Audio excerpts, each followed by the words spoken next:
She never said it outright, not at first, but the message came through loud and clear.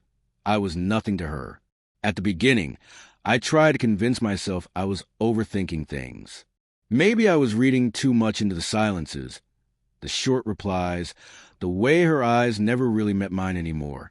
I told myself every couple has rough patches. I gave her the benefit of the doubt. But slowly, the signs grew louder. The eye rolls when I asked about her day. The half-hearted responses to my messages. The hours she vanished without a word. I chalked it up to stress, maybe work pressure, maybe something I couldn't see yet. So I gave her space, thinking that's what love does. That space became distance. The distance turned into silence, and the silence became a void that used to hold love. One afternoon, I came home early from work. I wanted to talk, to reconnect, to fix whatever had gone wrong. She looked up from her phone with no smile, no warmth, just annoyance. "What do you want?" she asked, like I was some stranger who had interrupted her peace. I stood there, stunned, trying to find the words to bridge that growing gap.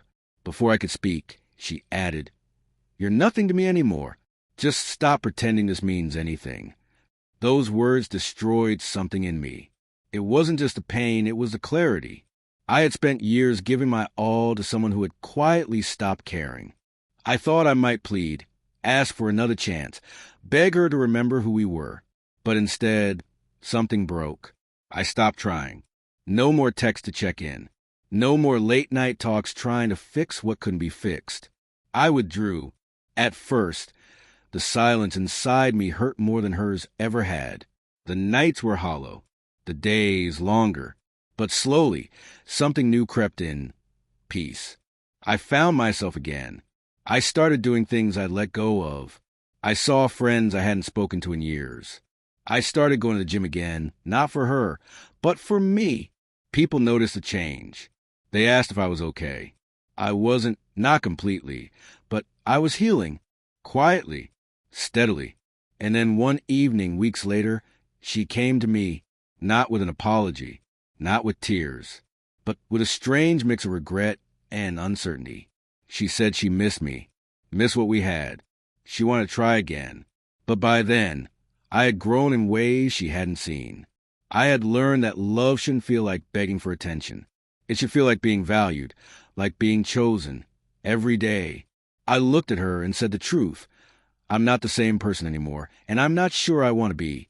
She left, and maybe she didn't understand what she had lost. But I did. I lost someone who made me feel invisible. But in that loss, I found myself. There was no big fight, no dramatic scene, just a quiet end and a quieter beginning. I moved on, not to prove a point, but to live better.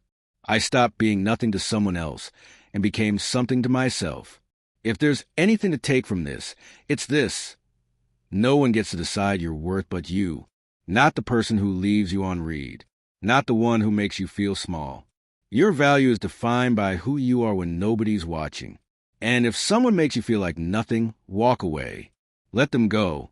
And start caring about the one person who needs you the most, yourself. That's where the healing begins. That's where the power is.